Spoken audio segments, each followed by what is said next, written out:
بسم اللہ الرحمن الرحیم۔ السلام علیکم دوستوں، میں Reet Salim, welcome to my YouTube channel novel orchard. کیسے آپ سب لوگ؟ تو گائز آج ہم نے نیو ناول ریڈ کرنا ہے، تو اس سے پہلے اگر آپ نے میرے چینل ناول آرچڈ کو سبسکرائب نہیں کیا تو سبسکرائب کر لیں اور ساتھ میں بیل آئیکن بھی پریس کر لیں تاکہ ہر آنے والی ویڈیو آپ کو ملتی رہے۔ اور ایسا ہے جی کہ پہلے ہم ناول آج بھی ریڈ کرتے ہیں کمنٹ سیشن اینڈ پہ، ٹھیک ہے؟ صاف شفاف لمبی سڑک پر دھول اڑاتی دھواں چھوڑتی سرمئی پجارو تیز رفتاری سے دوڑ رہی تھی کہ اچانک جھٹکے سے رکی۔ ملک رہبان شاہ جو پیچھے کی سیٹ پر اطمینان و سکون سے بیٹھا اخبار میں لکھی سرخیاں پڑھنے میں مگن تھا، اس جھٹکے سے اس کے ہاتھ سے اخبار چھوٹ کر گود میں آخر جسے ایک نظر دیکھنے کے بعد وہ اپنے آگے بیٹھے دونوں گارڈز کی جانب متوجہ ہوا۔ وہ دونوں بھی سبقات کے لیے تیار نہ تھے، اس لیے ان میں سے ایک نے گھبرا کر پہلے ملک رہبان شاہ کو دیکھا، پھر گاڑی سے نیچے اترا اور پوری طرح معائنہ کرنے کے بعد پیچھے کی سائیڈ سے گھوم کر ملک رہبان شاہ کی طرف کھڑکی کی جانب آ کھڑا ہوا۔ چھوٹے ملک، گاڑی کے پیچھے کا ایک ٹائر پنکچر ہو گیا۔ نیلی وردی میں کندھے پر بندوق لٹکی وہ سیدھا مؤدب کھڑا گارڈ بولا۔ اوکے۔ ملک رہبان شاہ پجاروں سے نیچے اترا اور گاڑی سے تھوڑا دور ہٹ کر اپنے خوبصورت گاؤں کے سرسبز و شاداب منظر دیکھنے لگا۔ یہاں کی ٹھنڈی ٹھنڈی خوشگوار فضاؤں کو اپنے نتنوں کے ذریعے سانسوں کو معطر کرنے لگا۔ اچانک اس کے کانوں میں کسی سر، کسی ساز کی دھن سنائی دی۔ اس نے ادھر ادھر نگاہ دوڑائی۔ تھوڑی دور پگ ڈنڈی کے پاس 3 لڑکیاں کھڑی تھیں، انہی میں سے وہ لڑکی سب سے نمایاں و دل فریب تھی۔ سفید شلوار پر لائٹ پنک سادی قمیض میں دوپٹے کو اپنے سراپے کے گرد لپیٹے وہ لڑکی ملک رہبان شاہ کے دل کے تاروں کو اچانک ہی چھیڑ گئی۔ ماں صدقے جائے، لو ایٹ فرسٹ سائٹ۔ میدے جیسی رنگت اس پر اس کے رخسار سرخ ٹماٹر کے مانند لگ رہے تھے۔ ملک رہبان شاہ ملک ملک کریا کریا گھوما تھا، لیکن اتنا مکمل حسن اس نے آج پہلی بار دیکھا تھا۔ یہ بات نہ تھی کہ اس کا واسطہ کبھی حسین لڑکیوں سے نہ پڑا تھا، ایک سے ایک حسین، ایک سے ایک بولڈ اور ماڈرن لڑکی سے اس کی دوستی رہی تھی، لیکن ان میں سے کبھی کسی نے اس کے دل کو متاثر نہ کیا، اس کا دل کبھی اس طرح نہ دھڑکا۔ نہ جانے آج اس وقت اسے ایسا کیوں لگا کہ اس کا دل اس ہوش ربا کی جانب جھکتا چلا جا رہا ہے، کوئی نامانوس سی خوشبو اسے اپنے گھیرے میں لے رہی ہے۔ اسے لگا اس کی تلاش ختم ہو گئی، اس کا سفر سہل ہو گیا۔ ملک رہبان شاہ جیسے مضبوط شخص کے قدم انجانے میں اس کی جانب بڑھنے لگے جو اپنی ہنسی کی جھنکار سے اسے اپنی طرف کھینچ رہی تھی۔ چھوٹے ملک، آئیے پنکچر ٹائر ٹھیک کر دیا گیا۔ گارڈ کی مؤدبانہ آواز نے ملک رہبان شاہ کا تسلسل توڑ دیا۔ اس کے اٹھتے قدم تھم گئے۔ اس نے پہلے اس گارڈ کو دیکھا اور پھر افسرہ کو۔ ہائے ربا، روشنی، وہ دیکھ، ہمیں کیسے گھور گھور کر دیکھے ہے۔ سلمیٰ کی نظر اچانک وہاں اٹھی تھی۔ اس کے بولنے پر ساتھ کھڑی روشنی اور صالح نے بھی وہیں دیکھا۔ لگتا ہے لڑکی پہلی بار دیکھی ہے۔ سلمیٰ نے سامنے کھڑے وائٹ لٹھے کے کلف لگے سوٹ میں ملبوس، کندھے پر ڈلی براؤن مردانہ شال رکھے وہ اس شخص کو گھورنے لگی۔ ابھی جا کر بتاتی ہوں میں اسے۔ وہ آگے بڑھنے لگی کہ روشنی اس کی لڑاکا فطرت دیکھتے ہوئے اس کا ہاتھ پکڑ کے روکا۔ پاگل ہوئی ہو کیا؟ ہمیں تو یہ کوئی اور ہی معلوم ہوتے ہیں۔ روشنی نے گھبرا کر پہلے ملک رہبان شاہ کو دیکھا اور پھر سلمیٰ کا ہاتھ کھینچتی ہوئی وہاں سے لے گئی۔ ارے ہاں، یاد آیا، یہ تو اپنے چھوٹے ملک رہبان شاہ تھے۔ صالح جسے دیکھنے کے بعد کافی دیر اسے یاد کرنے کی کوشش کر رہی تھی، اچانک چلتے چلتے بولی، کیا؟ سلمیٰ کو زبردست دھچکا لگا۔ ہاں، کیونکہ یہ سال میں ایک دفعہ آتے ہیں گاؤں۔ پچھلے سال جب ہی آئے تھے تو اتفاق سے میں حویلی میں تھی جب دیکھا تھا میں نے انہیں، اور تجھے تو معلوم ہے میں جس شخص کو ایک بار دیکھ لوں پھر وہ میرے دماغ سے نہیں نکلتا۔ اس کا انداز فخریہ تھا۔ اچھا ہوا روشنی تو نے مجھے روک لیا، ورنہ میرے منہ سے نامعلوم کیا اناپ شناپ نکل جاتا۔ سلمیٰ نے تشکرانہ انداز میں کہا۔ بہت ہی زیادہ اچھا ہوا جو روشنی نے تجھے روک لیا، ورنہ وہ تو تیرا وہ حشر کرتے کہ تو اپنے ساتھ اپنے گھر والوں کو بھی لے ڈبوتی۔ صالح نے اس کی آنکھوں میں جھانکا۔ کیا وہ بہت ظالم ہے؟ روشنی نے پوچھا۔ ارے ایسے ویسے، وہ وڈیرے لوگ جو ہوتے ہیں نا، اپنی عزت پر تہمت برداشت نہیں کر سکتے۔ میں نے تو یہاں تک سنا ہے کہ ان لوگوں نے اپنے خاندان کی ایک بہو کو زندہ جلا کر مار دیا۔ ہائے ربا، روشنی نے اپنا دایاں ہاتھ سینے پر دھرا۔ صالح تم تو ہمیں ڈرا رہی ہو۔ اس کی بات پر روشنی نے جھرجھری سے لی۔ میری معصوم بنو، اب تو زیادہ تر اپنے گھر میں گھسی رہتی ہے، تجھے کیا معلوم کہ حویلی میں کیا کچھ نہیں ہوتا؟ اس لیے کہتی ہوں میرے ساتھ روزانہ تو بھی حویلی چلا کر۔ نہ بابا نہ، ہم تو نہ جائیں وہاں۔ ویسے بھی ہمیں خرم نے سختی سے منع کر رکھا ہے، ہم حویلی کے آس پاس بھی نظر نہ آئے۔ وہ مسکرا کے بولی۔ خرم کا بس چلے نا تو وہ تجھے ہم سے بھی نہ ملنے دے۔ صالحہ بولی۔ بس ساری زندگی اپنے سامنے تجھے بٹھا کے دیکھتا رہے۔ جی نہیں، اب ایسی بھی بات نہیں، وہ جھینپ کی۔ اچھا تو پھر کیسی بات ہے جی؟ سلمیٰ نے شرارت سے پہلے صالحہ کو دیکھ کر ایک آنکھ دبائی، پھر اسے بولی۔ اس سے پہلے کہ تم دونوں اپنی شریر باتوں سے ہمیں تنگ کرو، ہم تو چلے گھر۔ وہ سمجھ گئی اس لیے صالحہ کو سلمیٰ پر دھکا دے کر بھاگ لی اور حویلی کی باتیں خرم کے ذکر پر بہت دور پیچھے رہ گئی۔ خرم کون؟ کروٹیں بدل کر وہ تھک گیا تھا، بار بار اس کا معصوم چہرہ نگاہوں میں گھوم رہا تھا۔ آخرکار وہ اٹھ بیٹھ کر تھنگ آ کر اس نے اپنی مٹھی میں سر کے بالوں کو زور سے جکڑا، لیکن پھر بھی کوئی سکون نہ تھا، مزید بے چین ہو گیا۔ وہ گھبرا کر کھڑا ہوا، روم فریج سے پانی کی یک ٹھنڈی بوتل نکال کر اپنے ہونٹوں سے لگا لی۔ اس سے بھی کچھ نہ ہوا، 1 گھنٹے تک ادھر سے ادھر ٹہلنے لگا۔ تھک ہار کر وہ کھڑکی کے قریب آ کھڑا ہوا جہاں سے چودھری کا چاند آج اپنی چاندنی سمیت بھرپور آب و تاب سے جگمگا رہا تھا۔ اس کی نظریں چاند پر ٹھہر سی گئی۔ ملک رہبان شاہ رات کے تیسرے پہر اگر اسے کوئی اس وقت ایسے کسی کی یاد میں رت جگہ کرتا دیکھ لیتا تو یقیناً پاگلوں کی فہرست میں شمار کرتا۔ ملک رہبان شاہ، وہ بھی محبت؟ بقول اس کے دوستوں کے تم محبت کے بالکل متضاد ہو۔ یہ نرم خوبصورت سافٹ سا جذبہ ملک رہبان شاہ جیسے بندے کے لیے بالکل نہیں ہے۔ وہ چاند دیکھ کر مسکرا دے جیسے وہ چاند نہیں بلکہ وہ پری روح ہو جسے وہ سوچے چلا جا رہا تھا۔ روشنی میں ذرا حمیدن کو یہ قمیض دینے جا رہی ہوں جب تک تو روٹی ڈال لے۔ فاطمہ بیگم نے ہاتھ میں پکڑی نیلی قمیض طے کی۔ اچھا اماں، وہ فرما برداری سے کہتی ہوئی کھڑی ہوئی را کر چولہے کے پاس آ بیٹھی۔ روشنی فاطمہ بیگم کی اکلوتی بیٹی تھی۔ باپ کا انتقال بچپن میں ہی ہو گیا تھا، مگر فاطمہ بیگم نے دوسری شادی نہ کی بلکہ ادھر ادھر کے گھروں اور کچھ حویلی کے مالکوں کے کپڑے سی دیا کرتی تھی جس سے ان کے گھر کا خرچہ پانی چلتا تھا۔ روشنی نے صرف میٹرک تک تعلیم حاصل کی، آگے ان کے حالات نے اس کا ساتھ نہ دیا، اس لیے ادھوری تعلیم چھوڑ کر وہ گھر میں اپنی ماں کا ہاتھ بٹاتی تھی۔ روشنی ایک حسین لڑکی تھی لیکن اسے اپنی خوبصورتی کی رتی برابر پرواہ نہ تھی۔ فاطمہ بیگم اکثر اسے دیکھ کر ڈر جایا کرتی تھی کہ اس کا یہ حسن اس کے لیے جان کا وبال نہ بن جائے، اس لیے انہوں نے اپنی منہ بولی بہن کے بیٹے خرم سے اس کی منگنی چھوٹی سی عمر میں کر دی اور اب جلد از جلد اسے خرم کے سپرد کر کے سکون کی سانس لینا چاہتی تھی۔ اچھا، خرم فیونسی یا روشنی دا؟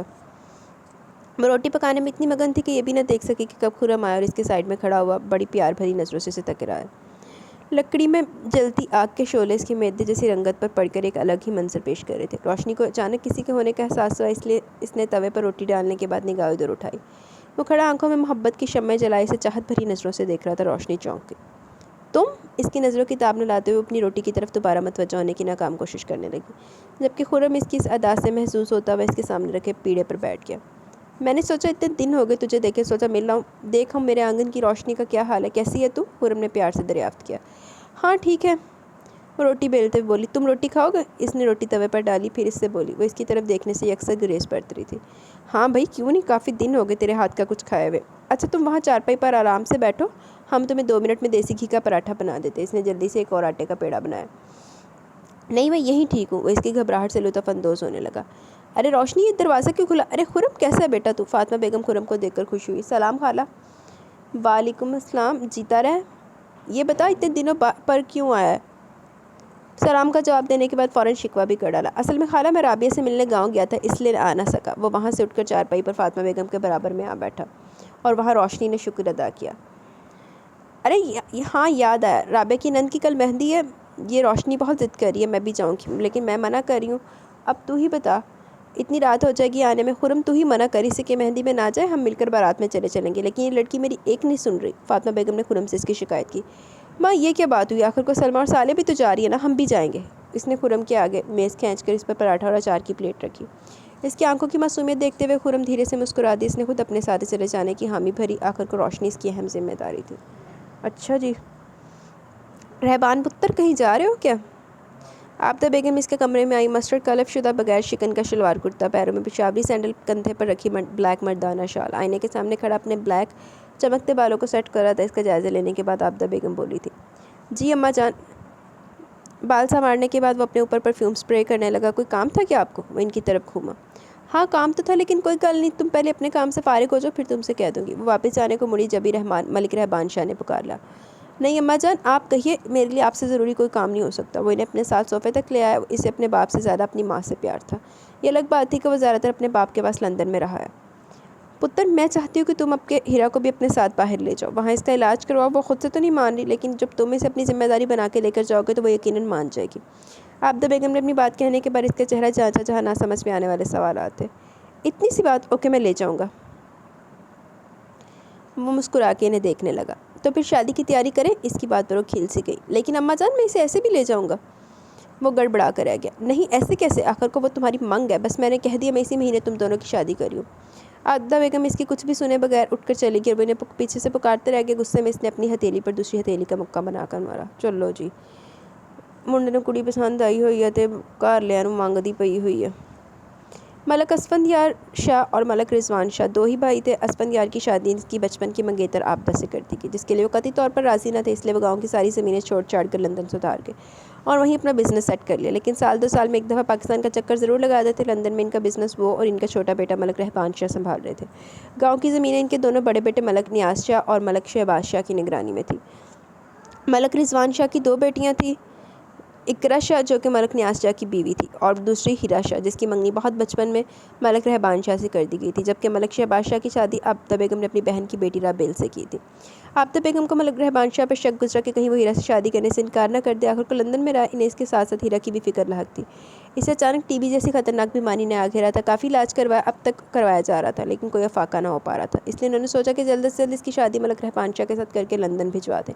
وہ وہاں کسی بڑے ڈاکٹر سے اس کا علاج کروایا، اور اب وہ ملک رہبان شاہ کی کچھ سنے بغیر اس کی شادی کی تیاری میں مگن ہو گئی تھی۔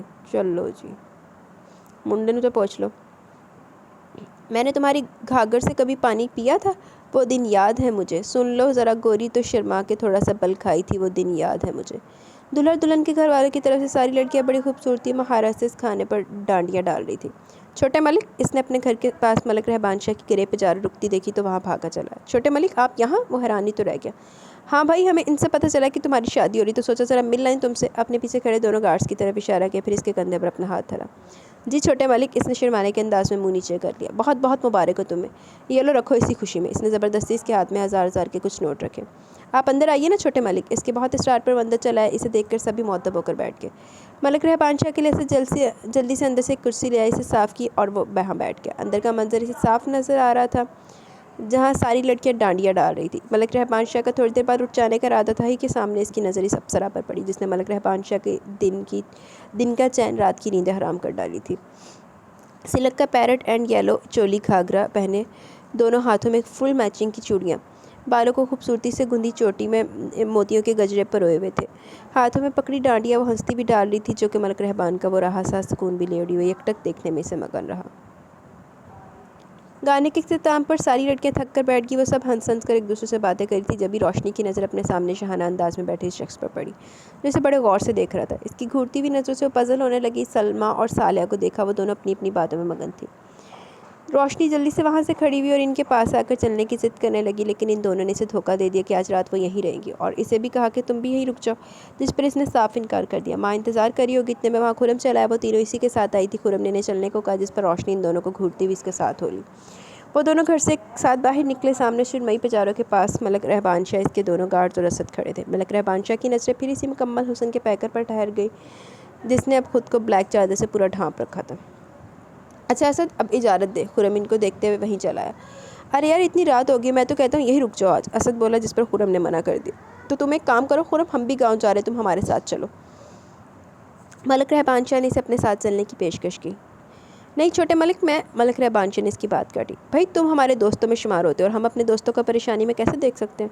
سیدھی طرح کہہ، جڑے تیرے نال آ انہوں میں کداں جان دیاں پریشانی دے وچ؟ یہ تو آپ کا بڑا پن ہے ملک صاحب، جو آپ مجھے اپنا دوست سمجھتے ہیں۔ مسکرا کے گویا وہ، تو پھر ہمارے ساتھ چلو۔ روشنی منع کرنا چاہتی تھی، کیونکہ ملک رہبان شاہ کی بولتی نگاہوں سے ڈر لگنے لگا تھا، جو کب سے اسی کے چہرے پر گڑی ہوئی تھی۔ اس نے بے بسی سے صرف خرم کو دیکھنے پر اکتفا کیا۔ آگے فرنٹ سیٹ پر اس نے خرم کو بٹھایا، روشنی کو اس نے پجاروں میں پیچھے کی سیٹ پر اکیلے بٹھایا۔ اسے خرم کے ساتھ بلکہ کسی کے ساتھ بھی ایک ساتھ کھڑا ہونا ناگواری گزرتا۔ اسے اپنے دونوں گارڈز اس نے اس کے گھر چھوڑ دیے اور خود ڈرائیونگ سیٹ پر بیٹھا گاڑی ڈرائیو کرنے لگا۔ آگے ویو مرر اس نے روشنی پر فوکس کر دیا۔ روشنی کافی دیر سے نوٹ کر رہی تھی، جیسے ملک رہبان شاہ باتیں تو خرم سے کر رہا ہے، لیکن دیکھ اسی کو رہا ہے۔ گھبراہٹ میں اس کے ماتھے پر ننھے ننھے سے چمکتے موتی بڑھنے لگے۔ وہ اپنے دل میں جتنی بھی اسے آیات یاد تھی پڑھتی چلی گئی۔ اسے رات کی تنہائی سے زیادہ ملک رہبان شاہ کا خوف لگ رہا تھا۔ وہ تقریباً دروازے سے بالکل چپکی بیٹھی تھی۔ اپنے دونوں ہاتھوں کو اس نے بلیک چادر کے اندر چھپا رکھا تھا۔ آخر کو اللہ کر کے ان کا گاؤں آیا اور خرم کے گھر کے کچھ فاصلے پر ان کی پجاروں رکی۔ روشنی نے جلدی سے ڈور کھولا، نیچے اتر گئی۔ وہ اب دوبارہ ملک رہبان شاہ کی طرف دیکھنا چاہتی تھی۔ اسے اس بات کا اندازہ تھا کہ وہ اسی کو دیکھ رہا ہے۔ خرم چونکہ ملک رہبان شاہ کی حویلی کا نوکر تھا، اس لیے اس کو سامنے نیچے نظر کیے مؤدب انداز میں بات کر رہا تھا، اس لیے وہ اس کا گھٹنا نوٹ ہی نہ کر سکا۔ روشنی اپنے گھر خیر و حفاظت سے پہنچ کر سکون کی سانس لینے لگی اور نہانے کے بعد سب سے پہلے شکرانہ نفل ادا کرنے لگی، اور توبہ کر لی کہ اب وہ اماں کی بات کبھی نہیں ٹالے گی، کبھی بھی گھر سے دور اماں کے بغیر کہیں نہیں جائے گی۔ چلو عقل شریف چ گل آ گئی۔ وہاں وہ اپنے بڑے کشادہ کمرے میں جہازی سائز بیڈ پر تکیے کے سہارے نیم دراز لیٹا، سگریٹ کی کش لگانے کے ساتھ ساتھ اسی ہوش ربا کے سراپے میں گم تھا۔ بار بار اس کی آنکھوں میں اس کا زرد چہرہ گھوم رہا تھا، جب وہ سرمئی پجاروں میں بالکل اسی کی سیٹ کے پیچھے سمٹائی سی بیٹھی گھبرا رہی تھی۔ تو سیڑتے ہو کہ ادھر ہو کہ بھائی نے جتنے انہیں بیگ میں مرر سیٹ کیتا سی اتنے نہ بندی۔ ملک رہبان شاہ کی نگاہیں ونڈو سکرین کے ساتھ اس پر بھی تھی، تو اس کی سماعت اپنے پیچھے بیٹھی اس پر لگی تھی۔ وہ بآسانی اس کی لمبی لمبی سانسیں اور دھڑکن کی رفتار سن رہا تھا، جس سے ملک رہبان شاہ کے نابی لبوں پر بھرپور مسکراہٹ رنگ گئی۔ نہ جانے اس وقت کیوں وہ اس کے قرب کا تمنائی ہو چلا۔ وہ اپنی تلاش کو حاصل کرنا چاہتا تھا، جو کہ اس وقت ناممکنات میں سے تھا۔ ملک رحبان شاہ کی بے قراریوں میں آج مزید اضافہ ہو گیا۔ اس کی روح و جسم میں بے چینیاں سی ہو رہی تھی۔ وہ ہڑبڑا کر اٹھ کھڑا ہوا۔ باقی کا بچہ سگریٹس نے کرسٹل ایش ٹرے میں بری طرح مسل ڈالا اور یہ رات بھی اس نے ادھر ادھر ٹہلتے ہوئے گزار دی۔ ہیرا دے خواب ویکھ روشنی دے دیکھنا پیا۔ وہ ہال والے کمرے میں صوفے پہ بیٹھا میگزین پڑھ رہا تھا جب اقرا بھابی اس کے پاس آ کھڑی ہوئی۔ رحبان، انہوں نے دھیمے سے پکارا جس پہ اس نے میگزین سے نظر اٹھا کر نہیں دیکھا۔ جی بھابی۔ رحبان، میں اور ہیرا کراچی شاپنگ کے لیے جا رہے ہیں، تم بھی ہمارے ساتھ چلو۔ وہ مسکرا کے گوئی۔ بھابی تو آپ نیاز بھیا یا شہباز بھیا میں سے کسی کو ساتھ لے جائیں، چلے جائیں۔ اس نے خلوص سے مشورہ دیا۔ جی نہیں، ان دونوں میں کوئی نہیں، صرف تم۔ انہوں نے گشت شہادت سے اس کی طرف اشارہ کیا۔ صرف میں؟ اس نے بھی چونک کر اپنے دائیں ہاتھ کا انگوٹھا اپنے سینے پر دھرا۔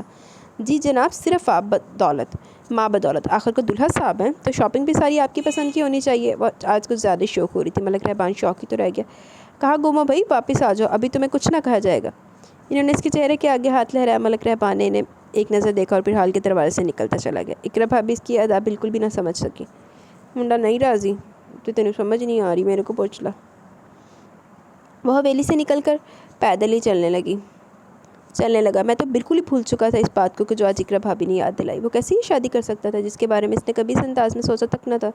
وہ کیسے اس کے دل تک رسائی پا سکتی تھی؟ میں کیسے اپنے تمام لطیف سے جذبات اس کے نام کر سکتا تھا؟ کیسے؟ نو نیور، یہ کبھی نہیں ہو سکتا، یہ ناممکن ہے۔ او گاڈ، میں کیا کروں؟ اماں جان کو کیا کہوں جبکہ وہ میری کوئی بات سننے کو تیار تک نہ ہوں گی؟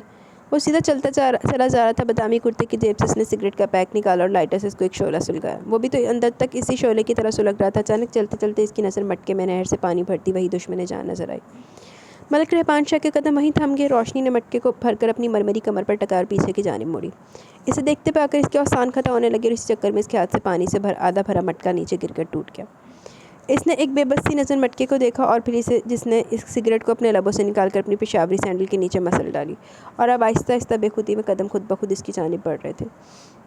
روشنی اس کے اس عمل کو دیکھتا پا کر اپنے قدموں کو پیچھے کی جانب کرنے لگی، یہاں تک کہ پیچھے کھڑے چوڑے تناور درخت سے جا ٹکرائی۔ اس کی عجیب حالت ہونے لگی، دل بہت زور زور سے دھڑکنے لگا۔ اس سے پہلے کہ مزید آگے بڑھ کر اسے دبوچتا وہ چیخ کر بھاگنے لگی اور پھولی سانسوں کے ساتھ گھر میں داخل ہوئی۔ دروازے کو جلدی سے بند کیا اور کنڈا چڑھایا اور اپنے سینے پر ہاتھ رکھے اپنی سانسوں پر قابو پانے لگی۔ فاطمہ بیگم عصر کی نماز ادا کر رہی تھی جس پر اس نے شکر ادا کیا، ورنہ وہ اپنی اس حالت کا کیا جواز پیش کرتی۔ ہائے، جواز تے بتھیرے آ جی تو ماں نوں دسنا نہ چاہویں تے وکھری گل آ۔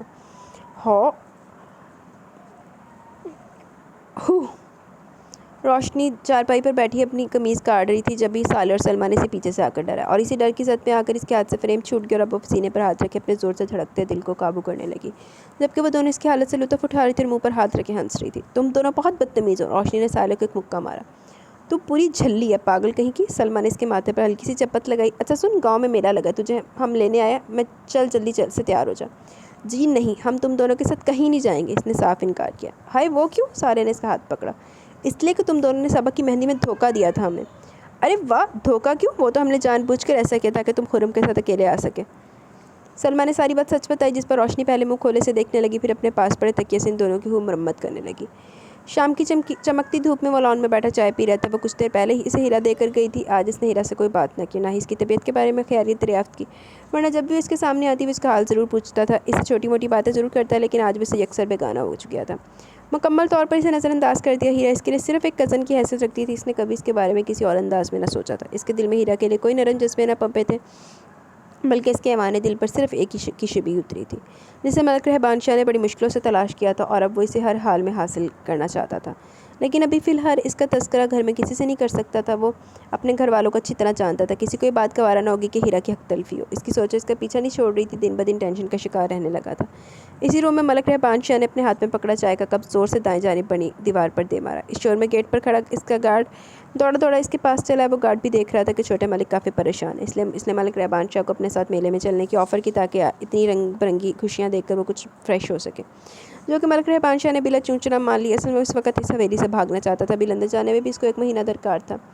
ہائے اللہ، کتنی خوبصورت لگ رہی ہے نا یہ چوڑیاں، دیکھ روشنی۔ سالے نے روشنی کو چوڑیوں کے ٹھیلے پر کھڑا کر دیا جہاں ہر رنگ کی چوڑیاں لشکاریں مارے تھیں۔ ہاں واقعی، اس نے لال اور ہری چوڑیاں پر ہاتھ پھیرا۔ تو تم لوگوں کو چوڑیاں پہننی ہیں؟ خرم بھی ان کے پاس چلا ہے۔ سلما اور سالے نے گردن اسبات میں ہلائی تو مسکرا دی۔ یار ان کے پاس چلا ہے۔ اچھا، سلما اور سالے نے گردن اسبات میں ہلائی تو مسکرا دیا۔ اچھا، خرم بھی ان کے پاس چلا ہے۔ یار ان دونوں کی پسند کی چوڑیاں دے دو، خرم نے ٹھیلے والے سے کہا۔ اور روشنی؟ سالے کو اس کی فکر لگی۔ اس کی فکر چھوڑ دو، اس کو میں اپنے ہاتھ سے پہناؤں گا۔ کیوں روشنی پہنے گی میرے ہاتھ سے؟ خرم نے جھک کر روشنی کے کان میں دھیرے سے سرگوشی کی، جس پر اسے ڈھیروں شرم نے آ گھیرا، جبکہ وہ دونوں خرم کی روشنی میں کلائی میں رنگ برنگی چوڑیاں پہناتے دیکھ کر کھی کرنے لگی۔ دور سے اس منظر نے ملک رہبان شاہ کے وجود میں چنگاریاں سی بھر دی۔ غصے کی شدت سے اس کا چہرہ سرخ ہو چلا تھا۔ اس نے جس طرح اس وقت خود کو ضبط کر رکھا تھا، وہ یہ وہی جانتا تھا۔ ملک رہبان شاہ کے یکٹک دیکھنے پر اس کا گارڈ بھی اس کی نظروں کی سمت دیکھنے لگا اور مسکراتا ہوا اس سے بولا، یہ اپنے خرم کی منگیتر ہے، بہت چاہتا ہے وہ روشنی کو۔ چھوٹے ملک، اب اپنے گاؤں میں خرم اور روشنی کی شادی۔ اس سے پہلے وہ اپنی بات پوری کرتا، ملک رہبان شاہ نے اس کے جبڑے پر اپنا بھاری ہاتھ چھوڑ دیا، جس سے وہ اپنی جگہ سے تھوڑا لڑکھڑا کے رہ گیا۔ آس پاس کے آتے جاتے لوگ اسے رک کر دیکھنے لگے، جبکہ وہ گارڈ اپنے جبڑے پر ہاتھ رکھے اپنے ملک کا یہ انداز دیکھ کر دنگ رہ گیا۔ ملک رہبان شاہ نے ایک نظر دور کھڑے روشنی اور خرم کو گھورا اور پھر اسے چلنے کو کہا۔ آگ لگ گئی جے ملک صاحب نو۔ رات کے اس وقت 10 بج رہے تھے۔ صحن میں فاطمہ بیگم سلائی کر رہی تھی، سلائی مشین پر بیٹھی سلائی کی قمیض سی رہی تھی جو کہ ادھوری رہ گئی۔ روشنی کمرے میں چارپائی پر لیٹی کوئی کتاب پڑھ رہی تھی، جب ہی دروازہ زور زور سے بجایا گیا۔ فاطمہ بیگم نے سلائی چھوڑ دی اور جلدی سے دروازہ کھولنے چلی آئی۔ ان کا خیال تھا خرم ہوگا، مگر وہاں تو ملک رہبان شاہ اپنے گارڈز اور قاضی سمیت کھڑے تھے۔ وہ لوگ زبردستی اندر داخل ہوئے۔ ماں صدقے چلی جائے، قاضی بھی لے آئے جے۔ فاطمہ بیگم یہ دیکھ کر دہل کر رہ گئی۔ روشنی صحن سے شور سن کر وہیں چلی آئی۔ یہ سب دیکھ کر اس کی بھی آنکھیں پھٹی کی پھٹی رہ گئی۔ وہ ڈر کے فاطمہ بیگم کے پیچھے چھپ گئی۔ ہم ابھی اور اسی وقت آپ کی بیٹی سے نکاح کرنا چاہتے ہیں۔ ملک رہبان شاہ نے ایک بھرپور نگاہ روشنی کے نازک سراپے پر ڈالی۔ روشنی خوف اور دہشت کے مارے مزید سمٹنے کی کوشش کرنے لگی۔ کیا آپ کیا کہہ رہے ہیں ملک صاحب؟ یہ ناممکن ہے۔ فاطمہ بیگم نے اپنے کندھے پر روشنی کا رکھا ہاتھ بھینچ لیا۔ کیا بکواس کریے، تو جانتی ہے یہ کون ہے؟ گارڈ زور سے دھاڑا۔ آرام سے بھائی، ہم ہر کام سکون و اطمینان سے کرنے کے عادی ہیں۔ وہ دونوں کے پاس چلا آیا۔ ہم روشنی کو بغیر نکاح کے ہاتھ نہیں لگا سکتے۔ اگر آپ نہیں مانتی کہ یہ نکاح آپ کے سامنے ہو تو کوئی بات نہیں، ہم روشنی کو یہاں سے لے جاتے ہیں۔ اس نے پیچھے چھپی روشنی کو دیکھا، وہ دھمکیوں پر اتر رہا تھا۔ فاطمہ بیگم کے لیے عزت کا سوال تھا۔ غریبوں کے پاس ان کی سب سے بڑی دولت ایک عزت ہی تو ہوتی ہے۔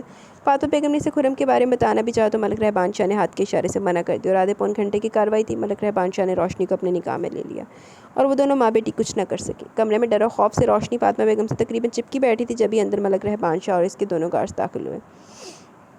گارڈ نے بندوق کے زور پر وہاں سے کھڑا کیا اور صحن میں لے آئے، جبکہ روشنی کھڑی رہ گئی مارے خوف کے۔ روشنی سن ہوگی، وہ چیخنا چاہتی تھی مگر آواز نے ساتھ چھوڑ دیا۔ وہ بے اختیار پیچھے ہٹتی چلی گئی۔ ملک رہبان شاہ نے پاس پڑی کرسی کھینچی اور بہت اطمینان سے بیٹھ کر سگریٹ سلگانے لگا۔ پھر ایک کش لگا کر اس کی طرف دیکھا، کچھ لمحہ بعد کہنے لگا، تمہارا ہر انداز پاگل کر دینے والا ہے۔ تمہیں معلوم ہے کہ تم یہ ڈری سہمی ہوئی اور بھی حسین لگ رہی ہو۔ اس کے لہجے میں سرشاری اور انداز میں فتح چھلک رہی تھی۔ اب وہ باقی بچہ سگریٹ جوتے کے نیچے مسل ڈالا۔ ملک رہبان شاہ کی آنکھوں میں آگ دہک رہی تھی، جس میں وہ خود کو جلتا ہوا محسوس کر رہی تھی۔ رہبان دھیرے دھیرے اس کی طرف بڑھ رہا تھا۔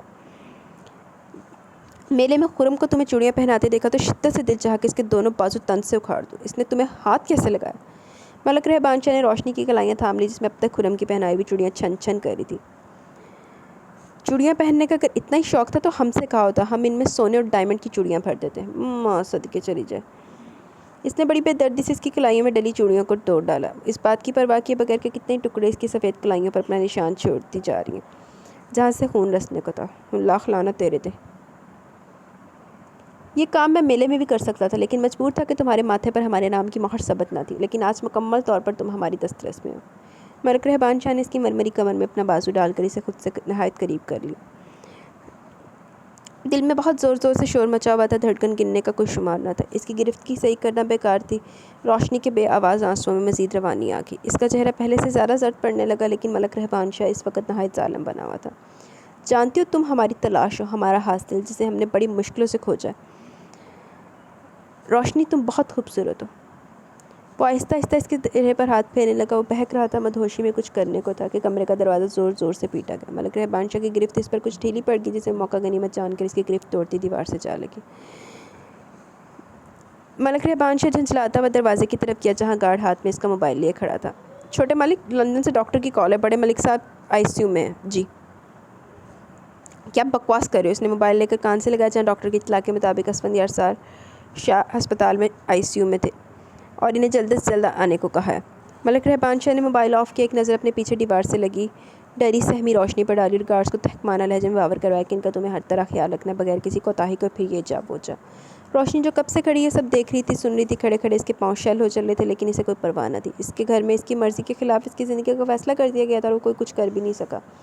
دماغ کے درد سے اس کی رگیں پھٹنے لگی، وہ اپنے رہے سے حسان بھی گم کرتی چلی گئی، اس کا شعور گم ہونے لگا، سارا منظر آنسوں میں کھونے لگا اور آخرکار زمین پر پٹ گر پڑی۔ اس آواز سے فاطمہ بیگم جلدی سے اس تک چلی آئیں، ان کی حالت بھی اپنی بیٹی سے کچھ کم تو نہ تھی۔ بہت برا ہویا ویسے، لیکن چلو منڈے نے عشق دے وچ کیتا، بس منڈا بعد چ بغیر تی نہ مارے کوئی۔ روشنی چل اب اٹھ جا، دیکھ صبح ہونے کو آ گئی ہے۔ فاطمہ بیگم چارپائی پہ بے سود پڑی روشنی کے پاس آئیں۔ رات کو انہوں نے بڑی مشکلوں سے اسے ہوش میں لانے کی صحیح کی تھی۔ ہوش میں آنے کے بعد وہ سارا منظر اس کی آنکھوں کے سامنے گھوم گیا۔ اسے اپنا آپ اس وقت کھوکھلا و بے قیمت لگا۔ وہ خالی خالی نظروں سے ماں کو دیکھنے لگی۔ فاطمہ بیگم نے تڑپ کر اسے اپنے سینے میں بھینچ لیا۔ اس کا سارا ضبط، سارا غبار آنسوؤں کی صورت میں بہہ نکلا۔ فاطمہ بیگم نے اسے سکون دینے کے لیے جلدی سے ایک گلاس گرم دودھ پلایا اور پھر چارپائی پر لٹا دیا۔ بڑی نرمی سے اس کے بالوں میں ہاتھوں کی انگلیاں پھیری تھی جب تک وہ سو نہ گئی۔ صبح وہ اس کے سرہانے بیٹھ کر اسے جگانے لگی۔ جیسے انہوں نے اس کے ماتھے پر ہاتھ رکھا، کرنٹ کھا کر جلدی سے اٹھا لیا۔ وہ تو بخار میں شدید تپ رہی تھی۔ انہوں نے اسے دونوں کندھوں سے جگانا چاہا لیکن بے سود۔ بغیر وقت ضائع کیے چادر اٹھائی لا کر جلدی سے ڈاکٹر کو یہیں لے آئے۔ مگر یہ کیا، انہوں نے جیسے دروازہ کھولا سامنے رات والے وہ دونوں گارڈز کھڑے دکھائی دیے۔ انہوں نے بھی فاطمہ بیگم کی طرف دیکھا۔ وہ باہر نکلنے کو تھی کہ ان میں سے ایک تیز رفتاری سے ان کے پاس چلا اور پوچھنے لگا، کیا ہوا؟ جس پر وہ جلدی سے بولی، میری بیٹی بخار میں تپ رہی ہے، میں ڈاکٹر کے پاس جا رہی ہوں دوائی لانے۔ تو یہیں رہ، میں لاتا ہوں ڈاکٹر کو۔ وہ حکم دیتا ہوا چلا گیا۔ 5 منٹ میں ڈاکٹر ان کے گھر میں تھا۔ ڈاکٹر کے کہنے کے مطابق کسی قسم کا ذہنی دباؤ، وہ اسے انجیکشن لگا کے اور کچھ ہدایتیں دیتا چلا گیا۔ فاطمہ بیگم اپنی بیٹی کے پاس بیٹھی رونے لگی۔ یہ کیا قیامت برپا کر دی یا رب تو نے؟ وہ روتے روتے بولی۔ اتنی دیر میں دروازہ دوبارہ کھٹکا۔ وہ گئی، دروازے پر وہی گارڈ کھڑا تھا۔ اس کے ہاتھ میں کچھ دوائیاں، انڈے، مکھن، سلائس وغیرہ تھے۔ وہ اس نے انہیں دینا چاہا لیکن فاطمہ بیگم نے لینے سے انکار کر دیا، جس پر اس نے یہ سب فاطمہ بیگم کے ہاتھ میں زبردستی تھمایا اور کچھ بولے بغیر انہیں گھونٹتا چلا گیا۔ ہائے ربا سلمیٰ، یہ تو وہی بندے ہوئے جو چھوٹے ملک کے ساتھ رہتے ہیں۔ سالے نے ایک انگلی اپنی تھوڑی پر رکھی اور رک کر انہیں دیکھنے لگی۔ سلمیٰ نے بھی وہیں دیکھا۔ پر یہ یہاں کیا کر رہے ہیں؟ وہ دونوں انہیں دیکھتی ہوئی فاطمہ بیگم کے گھر آ گئی۔ خالہ، یہ روشنی کو کیا ہوا؟ سالے اور سلمیٰ دونوں اس کے دائیں بائیں بیٹھی پوچھنے لگی۔ روشنی ہڑبڑا کے اٹھ بیٹھی، فاطمہ بیگم سے چمٹ گئی۔ ماں، ہمیں بچا لو، ہمیں بچا لو ماں۔ وہ زاروں قطار رونے لگی۔ خواب میں بھی اس نے ملک رہبان شاہ کے شکنجے میں خود کو پایا تھا، جس سے وہ نکلنے کی بھرپور کوشش کر رہی تھی۔ سلمیٰ اور سالے اس کی حالت دیکھ کر دنگ رہ گئی تھی۔ کبھی وہ روشنی کو دیکھتی تو کبھی فاطمہ بیگم کو، جو کہ روتے ہوئے اسے سہلا رہی تھی۔ بس میری جان، میں تجھے کچھ نہیں ہونے دوں گی۔ انہوں نے اس کے ماتھے پر بوسہ دیا۔ سلمیٰ اور سالے کہ انہوں نے اپنا جان کر سب کچھ بتا دیا، جسے سن کر ان کے چہرے ہونک سے کھلے رہ گئے۔ یہ کیا کہے خالہ، تو نے اس کا بتایا نہیں کہ اپنی روشنی کسی کی مانگ ہے؟ سالیہ غصے سے بولی۔ اس نے میری ایک نہ سنی بیٹا۔ فاطمہ بیگم نے اپنے دوپٹے سے اپنے آنسو صاف کیے۔ مجھے بس اپنی دھی کی فکر ہے۔ میں نے سنا ہے حویلی کے لوگ بہت ظالم ہیں، میری دھی کو کوئی نقصان نہ پہنچا دے۔ انہوں نے اپنے سے لگی روشنی کو سہم کر دیکھا۔ نہیں خالہ، تو فکر نہ کر، انشاءاللہ ایسا کچھ نہیں ہوگا، سلمیٰ نے کہا۔ وہ دونوں کافی دیر تک بیٹھی رہی، باتیں کرتی رہی۔ سالیہ نے روشنی کو زبردستی دودھ اور انڈا ابال کر کھلایا۔ دن اسی طرح کٹ رہے تھے۔ وہ دونوں گارڈ 24 گھنٹے پہرے پہ رہتے۔ کوئی ضرورت ہوتی فاطمہ بیگم کو ان میں سے ایک کر دیتا اور ایک بیٹھا رہتا۔ فاطمہ بیگم سوچ سوچ کر نڈھال ہوتی رہتی۔ وہ بہت زیادہ بری اور لاغر نظر آنے لگی تھی۔ اپنی بیٹی کی طرف سے ہزاروں سوچیں، لاکھوں فکریں ستا رہی تھیں۔ ایک رات انہوں نے ٹرنک سے ایک کارڈ نکالا اور روشنی کو ایک سادہ پرچہ اور پین لانے کو کہا۔ ماں، روشنی صبح سویرے اٹھ کی آج کل بہت زیادہ ڈرنے لگی تھی، یہاں تک کہ تھوڑی دیر کے بعد بھی اکیلے نہ رہ پاتی۔ وہ فاطمہ بیگم کو اٹھانے آئی، مگر افسوس، انہوں نے بھی زندگی کی طرح اس سے منہ موڑ لیا۔ اس کو ظالم دنیا میں تنہا، اکیلا، ہر درد، ہر تکلیف کو اکیلے سہنے کے لیے چھوڑ دیا۔ اوئے ہوئے، جب سب سے زیادہ روشنی کو ضرورت ہے کسی کی، فاطمہ بیگم بھی چلے گئی۔ رہبان صاحب اپنے ابا جی دی تمارداری چ لگے۔ ابھی کوئی خبر آئی؟ ہیرا نے اپنے قریب سوپ پلاتی اقرا سے پوچھا۔ نہیں، شہباز نے بہت کانٹیکٹ کرنے کی کوشش کی مگر کوئی رسپانس نہیں مل رہا۔ انہوں نے سوپ سے چمچہ بھر کر ہیرا کے منہ میں ڈالا۔ بس ابھی اور نہیں۔ اب اقرا نے مزید ایک اور چمچہ چاہا لیکن ہیرا نے روک دیا۔ کیوں اور نہیں؟ ابھی تو آدھا پیالہ بھی نہیں ہوا، چلو جلدی ختم کرو اسے پورا۔ انہوں نے زبردستی وہ چمچہ اس کے منہ میں ڈالا۔ اپنی حالت دیکھی ہے تم نے؟ کتنی پیلی پڑتی جا رہی ہو۔ اقرا پتر، سوپ پلا دیا ہیرا کو؟ رضوان شاہ اندر داخل ہوئے۔ اچھا بابا، آپ آ گئی، یہ دیکھیں اسے سوپ پورا ختم نہیں کر رہی۔ اقرا نے ان سے ہیرا کی پیار سے بھری شکایت کی، جس پر وہ دونوں ہی مسکرا دیے۔ اچھا یہ بات ہے، تو لاؤ یہ باقی کا سوپ ہم خود اپنی بیٹی کو پلائیں گے۔ انہوں نے سوپ کا پیالہ اقرا کے ہاتھ سے لیا۔ اقرا وہاں سے اٹھ کر سامنے رکھی چیئر پر بیٹھ گئی اور ملک رضوان آرام آرام سے ہیرا کے منہ میں سوپ انڈیلنے لگے۔ انہیں اپنی اس بیٹی سے بچپن سے پیار تھا۔ وہ بچپن سے مختلف بیماریوں کی زد میں رہی تھی، لیکن اپنی اتنی محبت و چاہت نے کبھی ہیرا کو چڑچڑا نہ بنایا، بلکہ وہ محبت سے گوندھی ہوئی مکمل لڑکی تھی۔ کسی کو کبھی اپنی طرف سے کبھی پریشان نہ کیا، نہ ہی کسی کو کبھی شکایت کا موقع دیا۔ شاید وہ جانتی تھی کہ اوپر والے نے بہت کم زندگی اس کے حصے میں بخشی تھی، لیکن گھر والے پھر بھی اس کے علاج پر لاکھوں خرچ کرنے سے دریغ نہ کرتے۔ علاج کے لیے پاکستان سے باہر جانے کو قطعی تیار نہ تھی، لیکن عابدہ بیگم کی ضد پر وہ مان گئی۔ لیکن قسمت کو شاید کچھ اور ہی منظور تھا۔ اچھا جی، چلی پھر ہیرا بی بی۔ ہم بہت اکیلے رہ گئے سالے، بہت اکیلے۔ خودکشی اگر حرام نہ ہوتی تو ہم کب کا ہی کام کر چکے ہوتے۔ ہم زندگی سے تنگ آ گئے سالے، ہماری ساری ہمتیں، ہماری ساری برداشت ختم ہو گئی ہے۔ وہ سالیہ سے گلے لگے پوری طرح رو رہی تھی۔ پاگل ہوئی ہے کیا؟ ایسا کیوں سوچتی ہے؟ یقیناً رب سائیں کوئی نہ کوئی ذریعہ ضرور نکال دیں گے۔ اس نے روشنی کی پیٹھ سے ہلائی۔ لیکن میری یہ سمجھ نہیں آتا، آخر یہ خرم اور اس کی ماں کہاں غائب ہو گئے؟ سلمیٰ ایک اور کڑی لائی۔ ہاں کہہ تو ٹھیک رہی ہے، صالح نے اس کی بات کی تائید کی۔ ہمیں بہت ڈر لگ رہا ہے صالح، ہم یہاں سے جانا چاہتے ہیں بہت دور، جہاں ہمیں یہ حویلی والے نہ دیکھ سکے۔ اس نے صالح کے کندھے پر اپنا رویا رویا چہرہ اٹھایا۔ ارے ہاں روشنی، تو بتا رہی تھی خالہ نے تجھے کوئی کارڈ دیا اور تجھ سے کچھ لکھوایا ہے، کیا تھا وہ؟ سلمیٰ نے اس کا ذہن اس جانب موڑا۔ روشنی نے اسے قدرے چونک کر دیکھا اور پھر بولی، ہاں اس طرف تو ہمارا ذہن ہی نہ گیا۔ وہ اپنے آنسو صاف کرتی ہوئی جلدی سے کمرے میں بھاگی اور وہ دونوں چیزیں لے آئی، لیکن پھر خیال کچھ اور جو اس نے زبان کے ذریعے ان سے بیان کر دیا۔ تو ان دونوں کی فکر نہ کر، رب سائیں نے جب یہ مشکل آسان کر دی تو یقیناً ان منہوں کا بھی کوئی نہ کوئی بندوبست ضرور کرے گا۔ سلمیٰ نے روشنی کا کندھا سہلایا۔ ان تینوں نے مل کر بیٹھے بیٹھے پلان ترتیب دے ڈالا جسے ہر صورت پایا تکمیل تک پہنچنا تھا۔ روشنی، اس سے ہمارا ایک بہت بڑے نقصان ہوگا، ہم اپنی بہت اچھی سہیلی کو ہمیشہ ہمیشہ کے لیے کھو دیں گے رے، صالح نے افسردہ لہجے میں کہا۔ ہاں صالح تو ٹھیک کہہ رہی ہے، مگر یہ بھی تو دیکھ کہ روشنی ان ظالموں کے چنگل سے نکل جائے گی۔ سلمیٰ نے پیار بھری نظر روشنی پر ڈالی، پھر کافی رات وہ تینوں صحن میں بیٹھی باتیں کرتی رہی۔ یہاں حویلی میں ایک کوہرام مچ گیا۔ حویلی کی عورتیں ہیرا کی ناش کے آگے بین کر رہی تھیں اور مرد ایک جگہ افسردہ کھڑے تھے۔ ملک رضوان کم سے نڈھال ہوئے جا رہے تھے، جس بیٹی کو بڑے پیار سے اپنی گود میں کھلایا تھا، جس جوان بیٹی کا جنازہ اپنے کندھے پر رکھے قبرستان جانا پڑے گا۔ کب سوچا تھا انہوں نے قسمت کی ستم ظریفی کے بارے میں؟ چلی گئی ہیرا؟ ابھی سے مرے ایک ہفتہ بھی نہ ہوا تھا کہ حویلی کے دیواروں نے پھر سے آہوں سسکیوں کی صدائیں سنی، جب ملک رہبان، ملک نیاز اور ان کی والدہ عابدہ بیگم سمیت ملک اسفندیار شاہ کا جنازہ حویلی میں آیا۔ حویلی مکمل ماتم کدا کا گھر بن چکی تھی، چند دنوں میں بالکل اجڑ چکی تھی۔ 40ویں تک اس حویلی میں ہر طرف خاموشی سناٹے گونج رہے تھے۔ حویلی ایک وحشت زدہ بن گئی تھی۔ چھوٹے ملک، ایک بری خبر ہے جو ہم نے اب تک آپ سے چھپا رکھی ہے۔ آج ان دونوں گارڈز نے ساری ہمتیں مجتمع کر کے وہ بات کرنے کی ٹھان ہی لی۔ وہ دونوں ملک رہبان شاہ کے سامنے ہاتھ باندھے گردن نیچے کیے خاصے ادب سے کھڑے تھے۔ ملک رہبان شاہ پہلے چونک کر دیکھا اور پھر اپنی جگہ سے کھڑا ہوا۔ کون سی خبر؟ وہ چھوٹے ملک، یہ لفظ کہنے میں ان دونوں نے کافی وقت لگا دیا۔ ملک رہبان شاہ نے جھنجھلا کر انہیں دیکھا۔ روشنی بی اب اس دنیا میں نہیں رہی۔ Just shut up! ملک رہبان شاہ نے غصے میں اس کے جبڑے پر اتنی زور سے تھپڑ مارا کہ وہ لڑکھڑاتا وہیں گھاس پر گر پڑا، جبکہ دوسرا نیلی وردی والا گارڈ سہم کر ان سے 2 قدم پیچھے ہٹا۔ حویلی کے افراتفری میں ملک رہبان شاہ نے روشنی کو اگر فراموش کر دیا تو اس کا مطلب یہ نہ تھا کہ وہ اسے بھول چکا تھا۔ بھلا انسان اپنے وجود کے کسی حصے کو بھی بھول سکتا ہے؟ وہ تو پھر اس کی روح تھی، نس نس میں بہتے خون کی طرح دوڑ رہی تھی۔ اس نے روشنی کے لیے کراچی میں ایک عمدہ فرنشڈ اعلیٰ بنگلہ تیار کرایا تھا۔ وہ اسے وہاں اپنے دل کے ساتھ ساتھ شہزادیوں کی طرح سجانا چاہتا تھا، مگر جو ابھی کچھ دیر پہلے ان گارڈز نے کہا وہ اس کے لیے کسی شوق سے کم نہ تھا۔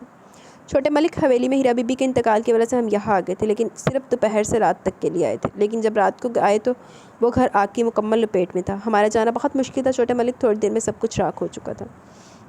گارڈز نے کپ آتے ہوئے ساری صورتحال ملک رہبان شاہ کے گوش گزار کر دی۔ ملک رہبان شاہ کو ہر چیز گھومتی ہوئی دکھائی دے رہی تھی، اس کا سر چکرا کے رہ گیا۔ اس نے اتنی مشکل سے تلاش کے بعد اس اپسرا کو تلاشا تھا، لیکن تقدیر نے اس سے اس کی خوشی، اس کی قسمت چھین لی۔ نو نیور! یہ کیسے ممکن ہے؟ ایسا کیوں ہوا؟ کیوں؟ اس پر جنونی کیفیت سوار ہونے لگی۔ اپنے سامنے رکھے کرسیوں اور ٹیبل کو ٹھوکر مارنی شروع کر دی۔ وہ دونوں ملک رہبان شاہ کی حالت دیکھ کر بوکھلا گئے۔ ان دونوں نے جلدی سے بڑھ کر ملک رہبان شاہ کو سنبھالنا چاہا، لیکن اس نے ان دونوں کو بری طرح دھکا دیا جس پر اپنا توازن برقرار نہ رکھ سکے اور زمین بوس ہو گئی۔ یہ تم دونوں کی کوتاہی، لاپرواہی کی وجہ سے ہوا، سب تم دونوں کی وجہ سے ہوا۔ تم دونوں بھی کیوں نہ مر گئے! دفعہ ہو جاؤ میرے سامنے سے، جاؤ! وہ زور سے دھاڑا۔ ملک رہبان شاہ کا غصہ جنون دے کر وہ دونوں سہم کر رہ گئے اور وہ دونوں پھرتی سے وہاں سے نکلے۔ یہ تو نے کیا کر دیا میرے مالک؟ زندگی میں ایک خوشی کی کرن تھی، وہ بھی چھین لی۔ کیوں میرے مالک، کیوں؟ اس نے آسمان کی طرف امید بھری نظروں سے دیکھا۔ حویلی میں پہلے کی طرح کچھ سوگواریت میں کمی آ گئی۔ عابدہ بیگم نے اپنے آپ کو کمرے میں قید کر لیا تھا، جہاں وہ صرف عبادت میں مشغول رہتی۔ ملک نیاز کو اللہ نے 2 جڑواں بیٹوں سے نوازا۔ ملک شہباز کو ایک بیٹی سے جس کا نام سب نے ہیرا رکھا۔ ملک رضوان بھی صرف اپنے کمرے کے ہو کر رہ گئے تھے۔ ہیرا زیادہ تر ان کے پاس رہتی۔ بس ملک رہبان شاہ تھا جس نے حویلی گاؤں کو چھوڑ کر کراچی میں اپنا مسکن بنا لیا۔ گھنٹوں وہ اس کی یاد میں گم رہتا، اسی کو سوچتا، اسی کو پوچھتا۔ ملک رہبان شاہ نے لندن سے اپنا سارا بزنس وائنڈ اپ کر کے کراچی میں سیٹ کر لیا۔ یہ الگ بات تھی کہ امپورٹ ایکسپورٹ کے سلسلے میں پاکستان سے باہر یا کراچی شہر سے باہر ایک آدھ چکر لگانا پڑتا تھا۔ چلو میں لگتا ہے ایسی ایک آدھ چکر تو بعد نہ تیری تلاش مکنی۔ مہندی لگے گی تیرے ہاتھ، ڈھولک بجے گی ساری رات، جا کے تم ساجن کے ساتھ بھول نہ جانا یہ دن رات۔ اسما کی خوبصورت آواز لان میں پورے زور و شور سے گونج رہی تھی، کیوں نہ گونجتی؟ آخر کو اپنی دوست نما بڑی بہن کی شادی تھی، جتنا خوش ہوا جاتا کم تھا۔ سارے کزن لان میں بیٹھے سنگیت کے ساتھ ساتھ خوشگپیوں میں بھی مصروف تھے۔ گھر کے سارے بڑے ان کی ہر حرکات سے لطف اندوز ہو رہے تھے۔ آخر کو سب تھک ہار کر اندر ہال میں چلے آئے۔ اسما کو ملا کے 3 ہی بھائی بہن تھے۔ سب سے بڑے اسکار جنہوں نے اپنی پسند کی شادی بیلا سے 3 سال پہلے کر لی، اس کے بعد اسما کی بڑی بہن گوہر جن کی شادی ہونے والی تھی، اور آخر میں اسما جو کہ بھی گریجویشن کر کے بیٹھی تھی اور انجانے میں اپنے بھائی اسکار کے دوست کو دل دے بیٹھی تھی۔ ہائے کیڑا دوست ترا پرا دا دوست۔ روشانہ بیٹا ذرا 2 کپ چائے تو بنا دو پلیز، اسکار نے صوفے پر بیٹھی اس سے کہا۔ جی بھائی، وہ اٹھی اور کچن میں چلی گئی۔ روشانہ ہم بھی وہاں پر تقریباً سبھی چائے کے شدائی تھے، اس لیے چائے کا نام سنتے ہی سب نے اپنے ہاتھ کھڑے کیے، جس پر مسکراتی ہوئی 2 کپ کی بجائے 10-12 کپ بنانے لگی۔ روشانہ آپ بھی چائے تیار ہوگی تو دے دیں، اسکار بھائی منگوا رہے ہیں۔ شمسہ جو کہ 10 سال کی بچی تھی کچن میں اس کے پاس چلی گئی۔ ہاں بس بن گئی، یہ لو پہلے تم یہ لے جاؤ۔ روشانہ پہلے ٹرے میں چائے کے 2 کپ رکھے سے تھما دیے، جسے اسما نے جلدی سے جھپٹنے کے انداز میں شمسہ سے لے لیا۔ شمسہ گڑیا تم جاؤ، تمہیں تمہاری ممی ڈھونڈ رہی ہے، یہ میں دے آتی ہوں۔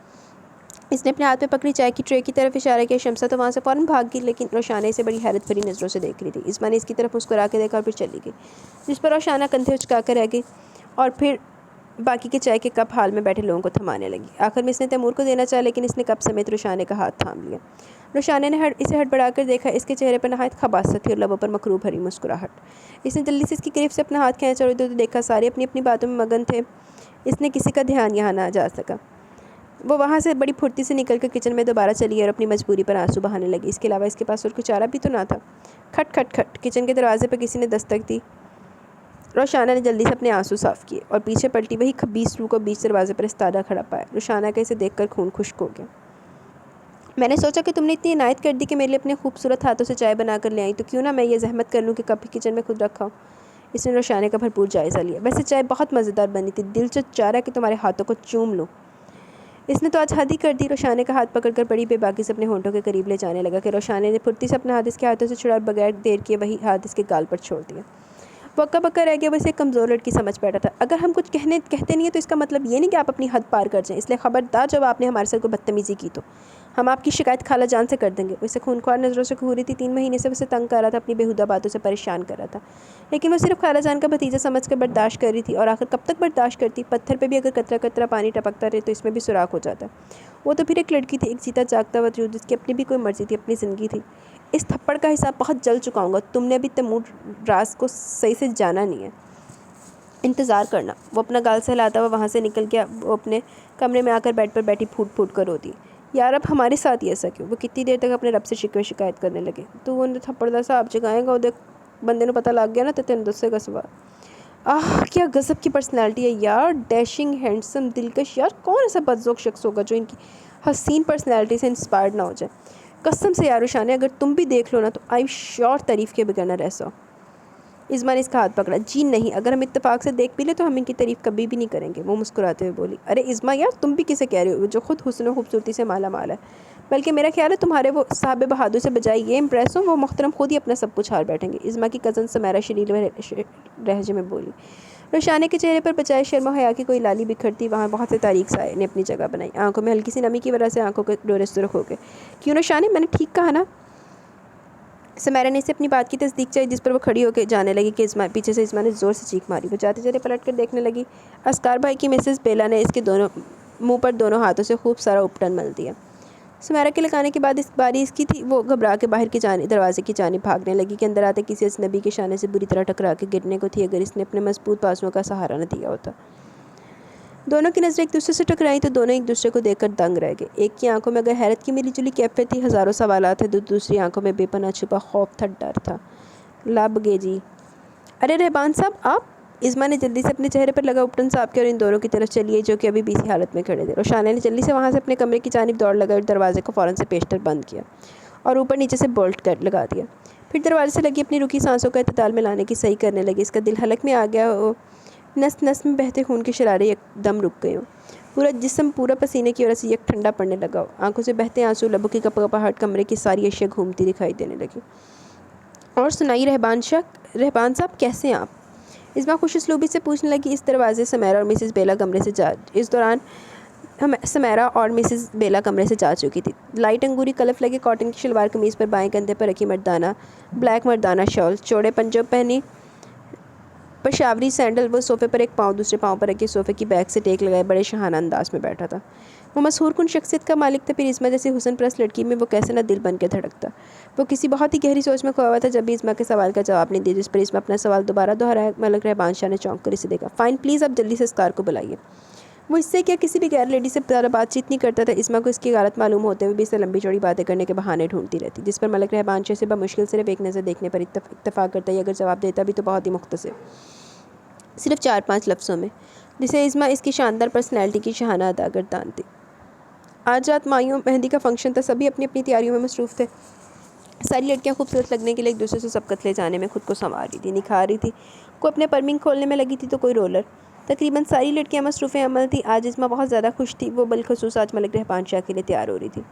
چلو جنوں ملک رہبان شاہ اپنے سے تیار کرنا چاہتا انہوں کوئی پرواہ ہی نہیں ہے، جو دوجی پیچھے تیار ہو کے مردی بھی انہیں پھر نہیں تن بہنا۔ آئینے میں کھڑی تیار ہونے کے ساتھ ساتھ گنگنا بھی رہی تھی، اس کے چہرے سے خوشی جھلکی پڑی تھی، تصور میں خود کو اس کے ہمراہ دیکھ رہی تھی، ہر راستے پر اس کے سنگ چلتا ہوا دیکھ رہی تھی، اپنے حسین خیالات پر وہ آپ ہی آپ مسکرا دی۔ ہائے دل بہلانے کو خیال اچھا ہے اسما۔ وہ کمرے میں رکھے فارم کے صوفے پر دبکی بیٹھی تھی، جبھی دروازے پر ہلکی سی دستک ہوئی۔ اس نے دروازہ دیکھا اور یہ سمجھ کر کھڑی ہوئی کہ شاید خالہ جانا ہو۔ آخر کو وہ دوپہر سے اندر بند تھی اور اب رات ہونے کو آئی تھی۔ ویسے بھی مایوں مہندی کا فنکشن تھا، یقیناً اس کی غیر حاضری نے اس جانب متوجہ کیا ہوگا، اور پھر وہ بھی چلے گئے ہوں گے، لیکن وہ یہاں کیوں آئے تھے؟ اگر انہوں نے اس کے ساتھ دوبارہ سے کچھ کیا تو، کیونکہ ابھی بھی اسے اپنے شانوں پر اس کے لمس محسوس ہو رہے تھے۔ دستک دوبارہ دی گئی تھی، روشانہ نے دروازہ کھول دیا۔ ہیلو! ملک رہبان شاہ نے بہت آرام سے ایک ہاتھ دیوار سے لگا کر کھڑے تھے۔ روشانہ نے ڈر و خوف کے مارے بغیر کچھ کہے دروازہ بند کرنا چاہا تو ان کی بھاری و مضبوط پشاوری چپل درمیان میں آ گئی۔ اس نے پوری قوت سے دروازہ دھکیلا اور اندر داخل ہو گیا۔ روشنی لڑکھڑاتی ہوئی پیچھے ہو گئی۔ ملک رہبان شاہ نے پلٹ کر کنڈی چڑھائی اور بہت آرام سے اس کے سامنے آ گیا۔ اپنی مضبوط ہتھیلی پوری شدت سے اس کے رخسار پر چھوڑی، اس پر اس کا نازک بدن لہرا کے پیچھے پڑے بیڈ پر ڈھہ گیا۔ ماں صدقے جائے، پہلے ہاتھ چوڑیاں توڑ کے ہاتھ زخمی کتے ہوں جان بھی سیدھا چنڈ مارتی۔ وہ بھی سنبھل بھی نہ پائی تھی کہ ملک رہبان شاہ نے بڑی بے دردی سے اس کے سیاہ لمبے گھنے بالوں کی چوٹی گدی سے پکڑ کر اپنے سامنے کھڑا کیا، اور وہ مزاحمت بھی نہ کر سکی۔ اتنا بڑا دھوکہ، اتنا بڑا فراڈ، کیوں کیا تم نے ایسا؟ بولو! اس نے چوٹی پر مزید گرفت سخت کی، جس سے وہ بلبلا کے رہ گئی۔ ہماری نظروں میں دھول کیوں جھونکی تم نے؟ کیوں تم ہم سے بھاگی؟ کیا سمجھ لیا تھا تم نے ہم کو کہ تمہارے ساتھ چند خوشگوار لمحے گزار کر تمہیں دنیا کی بھیڑ میں تنہا چھوڑ دیں گے؟ رہبان نے اس کی چوٹی جھٹکے سے چھوڑ دی، جس سے وہ لڑکھڑا کر 2 قدم پیچھے ہوئی خوفزدہ نظروں سے ساکھ کھڑی سے دیکھ رہی تھی۔ ملک رہبان شاہ تھوڑی دیر ٹہلنے کے بعد پھر اس کی طرف آئے۔ جانتی ہو ہم نے پل پل تمہاری جدائی میں، تمہاری یاد میں لمحہ لمحہ اذیت بھری زندگی گزاری ہے، اور اب تک گزارے تھے۔ ہم نے اپنی زندگی کو صرف تمہارے لیے تیاگ کر دیا، روشنی، صرف تمہاری یاد میں خود کو گم کر لیا تھا۔ ہم نے اپنی نیندیں، اپنا سکھ چین، ہر خوشی، ہر غم خود پر حرام کر لیا تھا، اور تم یہاں لاہور میں موجود تھی تو پھر وہ ڈرامہ کیوں کھیلا ہم سے؟ یہ سوچ کر ہی رہبان شاہ کے بہتے خون کے شراروں میں ایک بار پھر غصے کی لہر دوڑی۔ اس نے اسی روش میں آ کر روشنی کے دونوں بازو میں پکڑ کر جھٹکے سے قریب کیا، جس کے لیے وہ قطعی طور پر تیار نہ تھی، اور سیدھی اس کے سینے سے جا ٹکرائی۔ بازوؤں پر سخت گرفت کی وجہ سے اور اس کے اتنا قریب ہونے کی وجہ سے اس کی سانسیں رکنے لگیں، چہرہ تکلیف کی شدت سے زرد پڑنے لگا، جس ملک رہبان شاہ نے بالکل پرواہ نہ کرتے ہوئے اسے صرف اپنی زندگی کی اس کی یاد میں بے بسی کے کاٹے لمحوں کا دکھ تھا۔ ہمارے تمام شب و روز صرف اور صرف تمہارے لیے تھے، اپنے دل میں صرف تمہیں اپنی دھڑکن بنایا تھا، تمہیں پوجا تھا، تمہیں ہی چاہا تھا۔ اس نے بولنا شروع کیا، روشنی کو اپنے چہرے پر اس کی گرم گرم سانسوں کے تھپیڑے لگنے لگے۔ تمہارے جانے کے بعد جانتی ہو کتنی ہی ہماری راہ میں آئیں، کتنی نے ہماری طرف پیار سے ہاتھ بڑھائے، لیکن ہم نے سب کو اپنے پیروں تلے رون ڈالا، کچل ڈالے سب کے جذبات۔ جانتی ہو کیوں؟ کیونکہ ہمارے سارے جذبات، سارے شب و روز اپنی بے پناہ محبت کا صرف تمہیں اپنا امین بنایا، اپنے جسم، اپنی روح کا صرف تمہیں مالک بنایا۔ تو پھر یہ حق ہم کسی اور کو کیسے دیتے؟ بولو کیسے دیتے؟ ملک رہبان شاہ نے اپنے دل کا سارا غبار نکال دیا، لیکن غصہ بددستور قائم تھا۔ ہماری ساری باتوں کا جواب ہے تمہارے پاس؟ بولو، ہے؟ ملک رہبان شاہ نے جھٹکے سے اپنے وسیع اور اس بیڈ پر زور سے پٹکا۔ اس کے بے پناہ آنسوں کو دیکھ کر وہ کچھ دیر ٹھنڈا پڑا۔ کچھ بھی ہو کیا ہو روشنی نے، لیکن ملک رہبان شاہ کی وہ محبت تھی، چاہت تھی، جو کتنے وقت تلاش کے بعد اسے ملی تھی، جس نے پرستش کی تھی، پوجا کی ہے۔ یہ کیسا کڑا امتحان لیا روشنی تم نے ہم سے؟ وہ بیڈ پر بیٹھی اپنے دونوں ہاتھوں میں چہرہ چھپا ہچکیوں سے رو رہی تھی۔ ملک رہبان شاہ اس کے بالکل نزدیک بیٹھ کے روشنی کو احساس ہوا تو پدک کر پیچھے ہٹ۔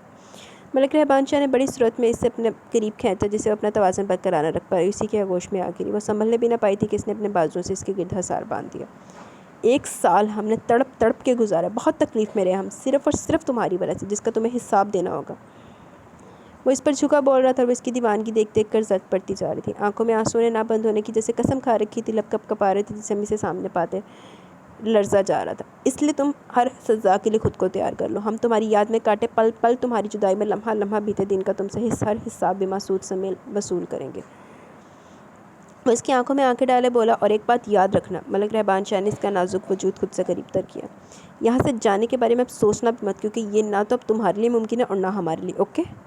اب کے ملک رہبان شاہ کے لہجے میں روشنی کے لیے نرمی تھی، پیار تھا، لیکن اس میں بھی سختی تھی، غصے کی جھلک نمایاں تھی، جس کو ملک رہبان شاہ نے جس مشکل سے کنٹرول کیا تھا یہ وہی جانتا تھا۔ اس لیے اس نے روشنی کو بڑے آرام سے خود سے دور کیا اور کھڑا ہو گیا۔ ہم تمہیں یہاں سے بہت جلد لے جائیں گے، پھر تم سے وہ سب پوچھیں گے تفصیل سے جس کی وجہ سے تم ہم سے 1.5 سال دور رہی ہو، کیونکہ ابھی وقت نہیں ہے ہمارے پاس، اس وقت تک اپنا بہت خیال رکھنا، کیونکہ تم ہماری امانت ہو۔ وہ اس پر ایک بھرپور نگاہ ڈالتا ہوا وہاں سے نکل پڑا، اور پھر وہ وہیں اسی جگہ بالکل ساکت و جامد بیٹھی رہی، اس کے لفظ لفظ پر غور کرتی رہی، اس کے حرف حرف کے معنی تلاش کرتی رہی، اپنے آنسوں پر بند باندھنے کی کوشش کرتی رہی۔ کتا تے تو ویسے ماڑا ملک رہبان نا، لیکن تو بھی ڈری ہوئی سی، اپنی جگہ صحیح سی۔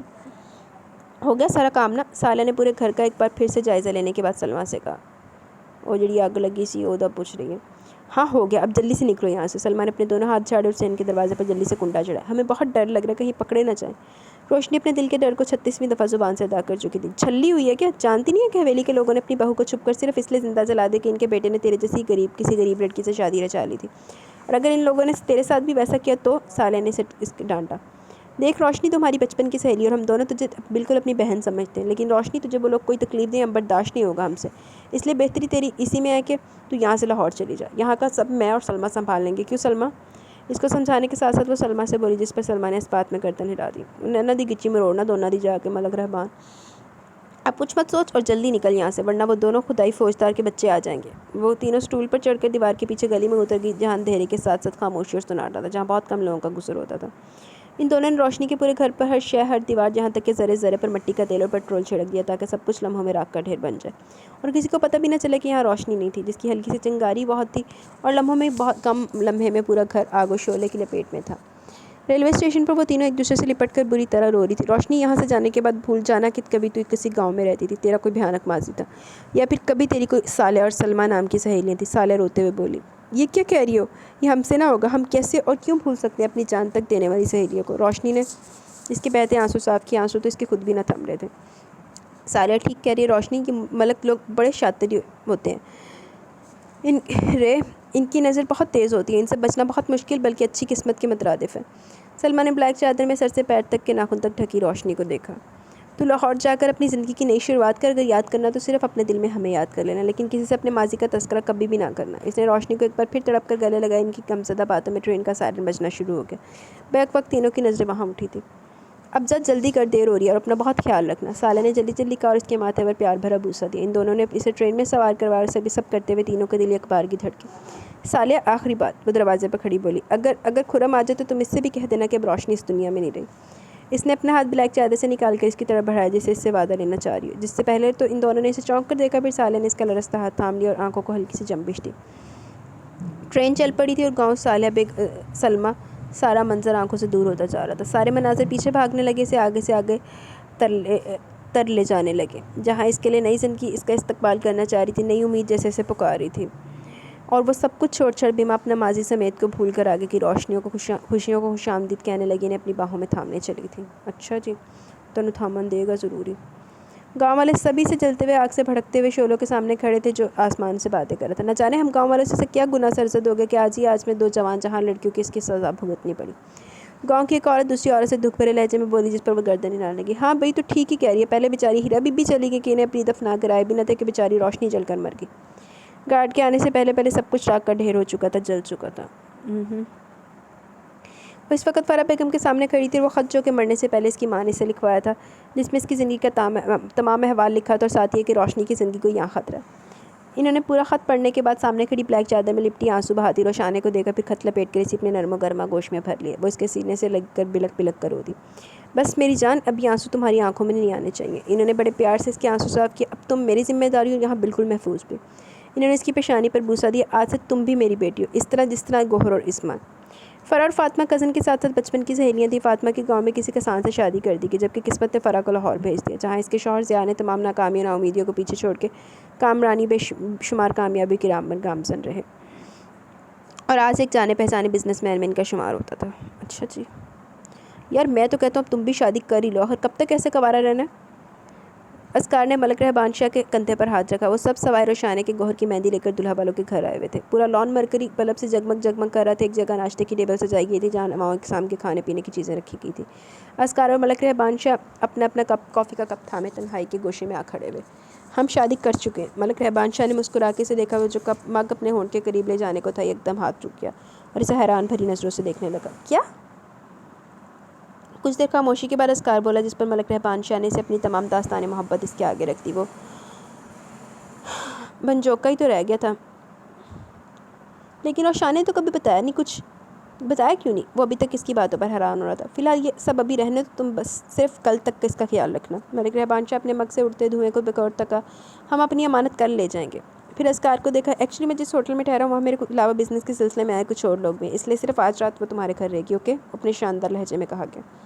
اوکے یار، یہ بھی کوئی بات ہے؟ میں نے اسے ہمیشہ اپنی چھوٹی بہن عظمیٰ کی طرح ہی سمجھا، اور اب تو اور بھی پیاری ہو جائے گی مجھے کہ میرے بہترین دوست کی محبت ہے۔ اسکار کے لہجے میں اپنے دوست کے لیے ڈھیروں پیار سمٹا تھا۔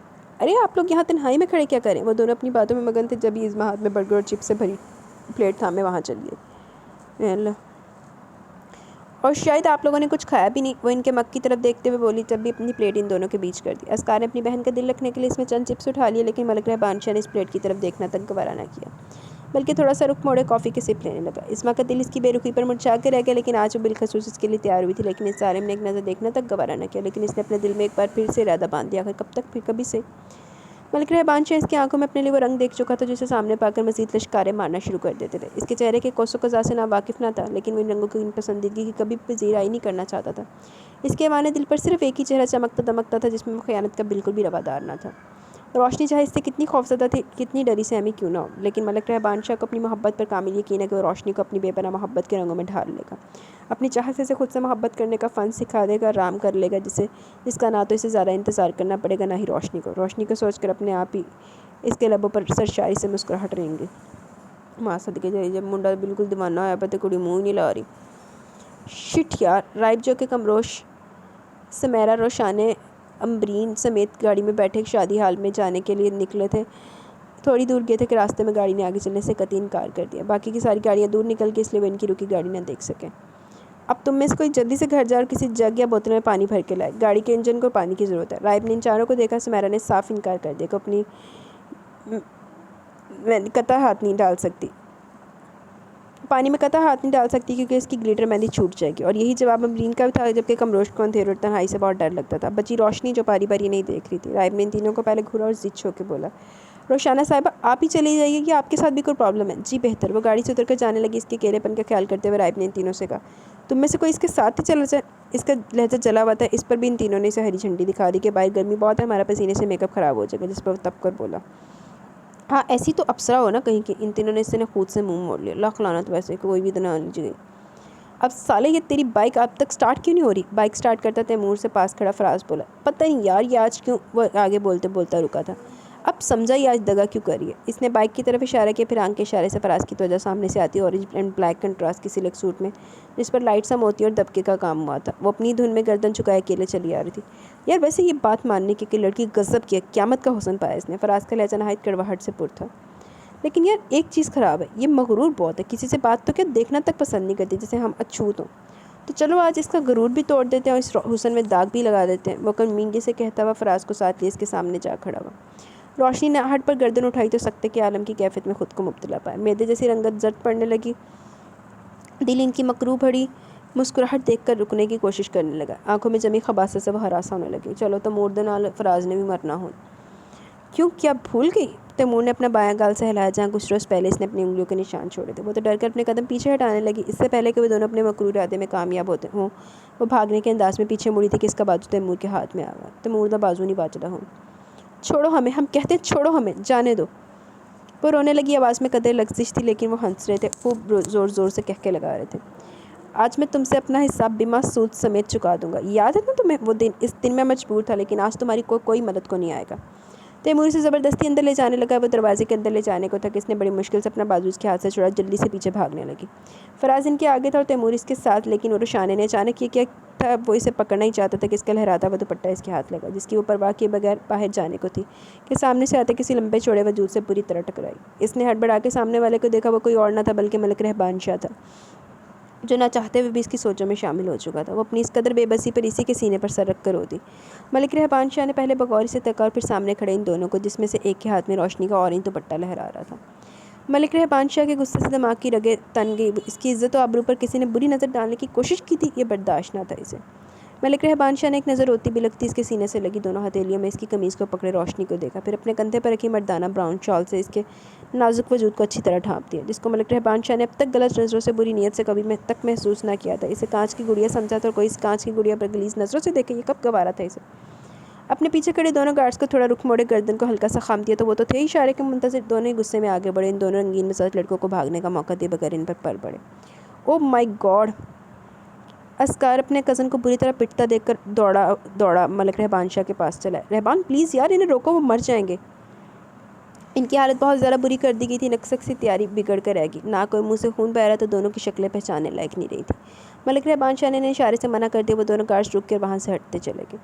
ہم انہیں صرف تمہاری دوستی کی وجہ سے چھوڑیں یہیں، ورنہ ہماری عزت پر بری نگاہ ڈالنے والوں کی ہم آنکھیں نکال لیا کرتے ہیں، اس نے روبدار لہجے میں کہا۔ ملک رہبان شاہ کی آنکھوں میں اپنے لیے بےدباری دیکھ کر اسکار کا چلو بھر پانی میں ڈوب مرنے کو دل چاہا، اس لیے اس نے فوراً اپنی نظروں کو شرمندگی سے جھکا لیا اور ملک رہبان شاہ بغیر اس کی طرف دیکھے اور بغیر کچھ کہے روشنی کو لے کر چلا گیا۔ ملک رہبان شاہ اسے ہوٹل لے آیا جہاں وہ بزنس ڈیلنگ کی وجہ سے قیام پذیر تھا۔ روشنی کمرے میں رکھے جہازی سائز بیڈ کے کونے پر بیٹھی اپنے چہرے کو دونوں ہاتھوں میں چھپائے ہچکیوں اور سسکیوں سے رو رہی تھی۔ رونے سے اس کا نازک سراپا ہولے ہولے لرز رہا تھا اور سائڈ پر رکھا سنگل صوفے پر ٹانگ رکھے بڑے سکون و اطمینان سے ملک رہبان شاہ براجمان تھا۔ اسموکنگ کرنے کے ساتھ اس کی نظریں روتی بلکتی روشنی پر ٹکی تھی۔ آخر کو تھک ہار کر اس کی سسکیوں ہچکیوں میں خاصی کمی آ گئی۔ ملک رہبان شاہ کی موجودگی محسوس کرتے ہوئے اس نے اپنا چہرہ ہاتھوں سے صاف کیا، نمی پھر بھی آنکھوں کی زینت بنی رہی۔ رو چکی؟ ملک رہبان شاہ نے ایش ٹرے میں سگریٹ کی راکھ جھاڑ کر اسے بغور تکا۔ روشنی نے اپنی نگاہوں کا رخ کم لمحے کے لیے اس تک موڑا تھا اور پھر جھکا کر اپنے ہاتھوں کو انگلیوں کے ایک دوسرے میں پیوست کرنے لگی۔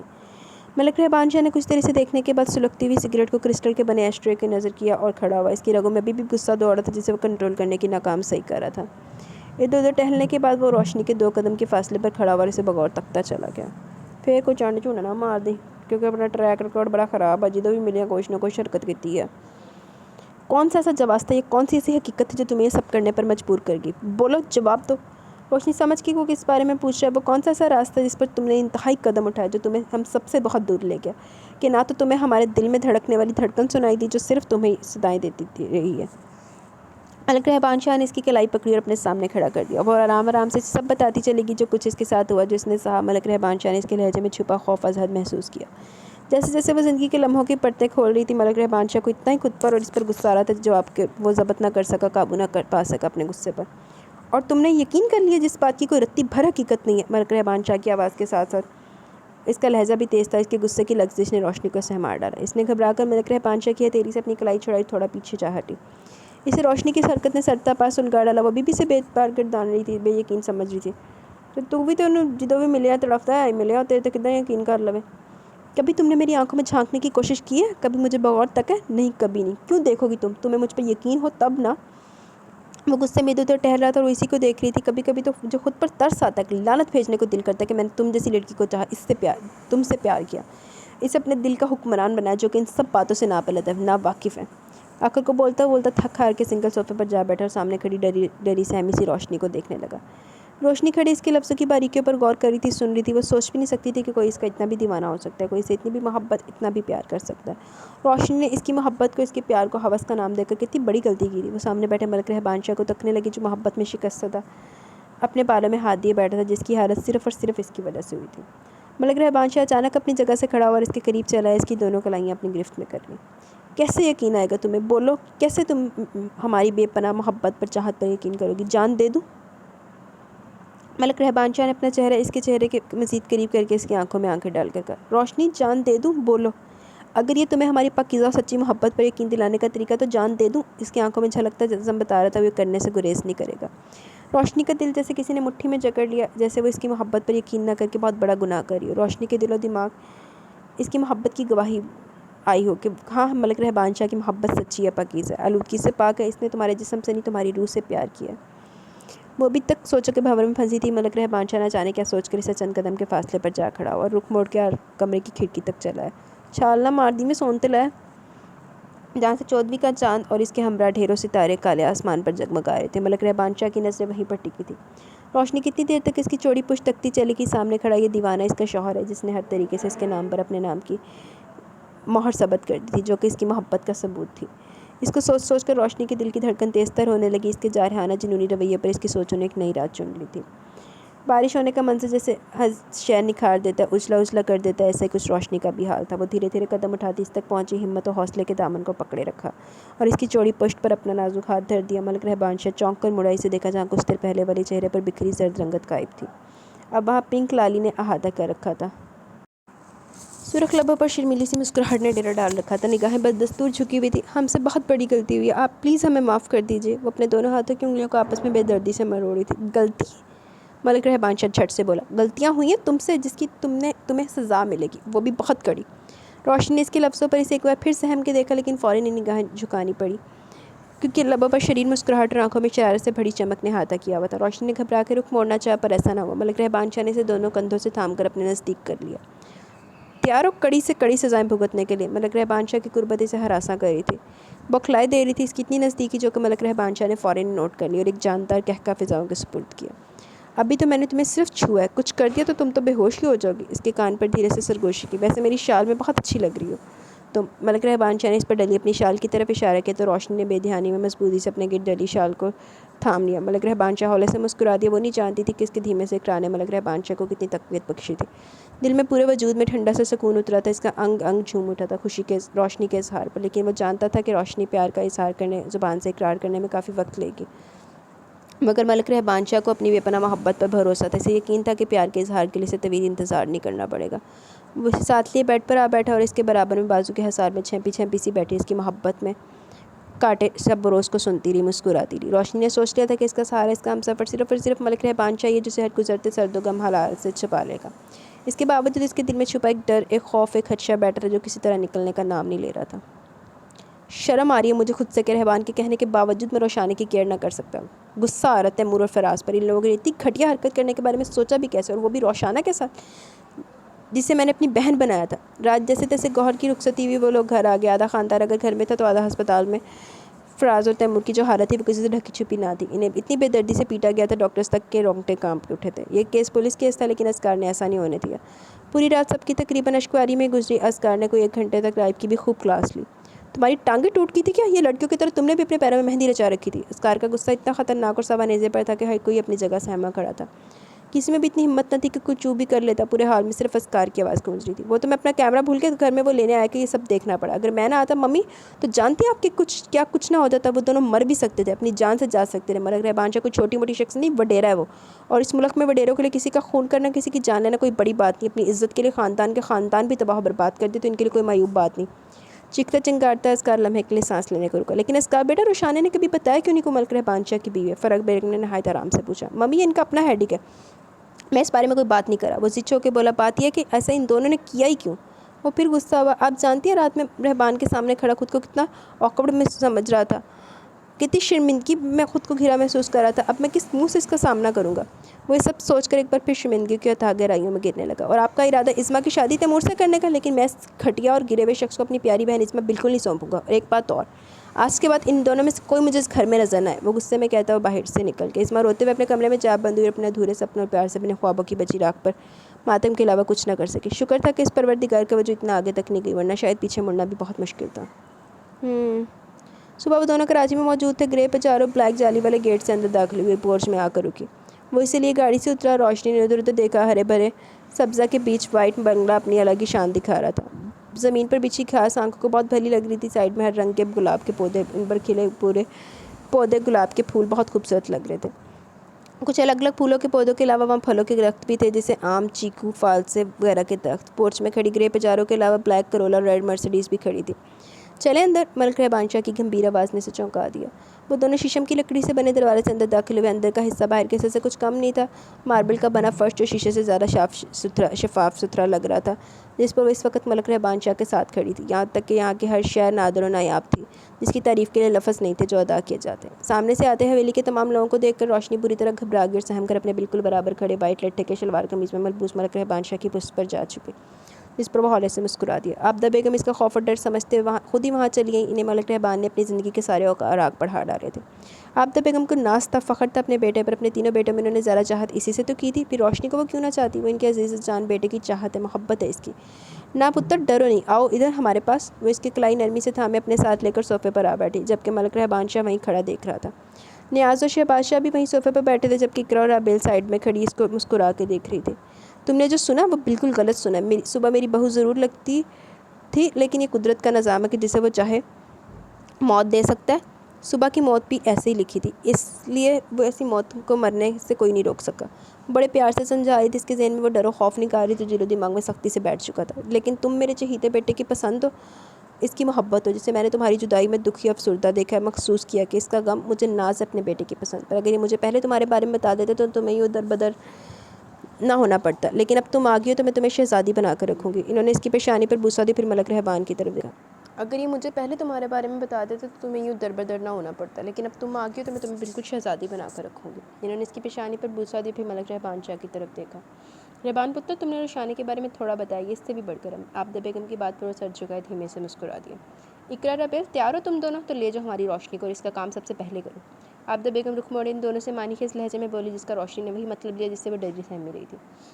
وہ گھبرا کر ان لوگوں کو دیکھنے لگی، وہ دونوں اس کے قریب آ رہی تھی۔ وہ ان دونوں کی چہرے کی مسکراہٹ بھی نہ دیکھ سکی جو کچھ اور زیادہ ہی کھل سی گئی تھی، لیکن اس کا دماغ کچھ اور ہی کام کر رہا تھا کہ شاید یہ لوگ مجھے بھی جلانے نہیں۔ وہ چیختی ہوئی ملک رہبان شاہ کے پیچھے ایک بار پھر جا چھپی۔ اقرا اور رابیل نہ سمجھی کے عالم میں کبھی عابدہ بیگم تو کبھی رہبان کا بازو دبوچے روشنی کو تکنے لگی، جبکہ نیاز شاہ اور ملک شہباز شاہ بھی نہ سمجھی کے عالم میں تھے۔ ارے یہ کیا ٹھیک ہے، اس میں کوئی مذائقہ تو نہیں کہ ہم اپنی روشنی کا خود اپنے ہاتھوں سے دلہن بنائیں، لیکن وہ کیا ہے نا کہ ہماری بھابھیوں کو آرزو خواہش ہم سے زیادہ خود ان کی ہے، اس لیے پہلا حق تو ان کا ہے نا۔ وہ اپنا رخ اس کی سمت موڑے شریر لہجے میں بولا۔ وہ سمجھ چکا تھا کہ روشنی کا ڈر، لیکن اس نے اب تہیہ کر لیا تھا وہ ڈر اس کا ہر حال میں نکال دے گا۔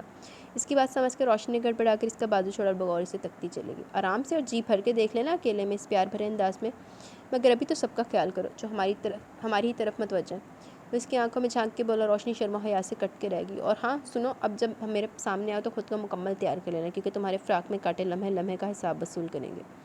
ملک رہبان شاہ نے دھیمے سے اس کے کان میں سرگوشی کی، اس کی سرگوشی پر وہ کان کی لوؤں تک سرخ ہو گئی اور چہرہ نیچے کیے ہوئے مسکراتی ملک رہبان شاہ کے اشارے پر اقرا اور رابیل دونوں سے لینے آگے بڑھی، جس کے لیے وہ بالکل تیار تھی۔